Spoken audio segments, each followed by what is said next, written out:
Real news में खबरन जो सिलसिलो जारी है। नाज़रीन तव्हां बदीन खां ख़बर ॾींदो हलां। Badin report Rashid Ali Kambrani Badin press club अॻियां शहीदी एक्शन कमेटी SNP सिंध नौजवान पाकिस्तान शहीदी क़ौम जो आवाज़ तरफ़ां होश action committee member Rashid Ali Kambrani SNP city सदर साबर अली शहीदी पाकिस्तान नौजवान शहीदी क़ौम जो आवाज़ राशिद शहीदी अदनान शहीदी अकबर अली शहीदी मुबीन अली शहीदी औरंगजेब शहीदी लियाकत शहीदी अजाबुल शहीदी अब्दुल गनी शहीदी मोहम्मद सलीम शहीदी आसिफ अली शहीदी इमरान शहीदी ऐं ॿियनि एहतजाज कंदे चयो त नारेजा ॻोठ में जनरल होश मोहम्मद शहीदी जे मज़ार ते थियल कब्ज़े जी सख़्त लफ़्ज़नि में मज़म्मत करियूं था।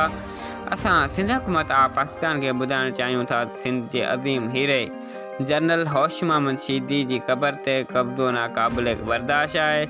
असां सिंध हुकूमत के अपील था करियूं त जल्द खां जल्द जनरल शहीद होश मोहम्मद जी मज़ार जो कब्ज़ो ख़त्म करायो वञे।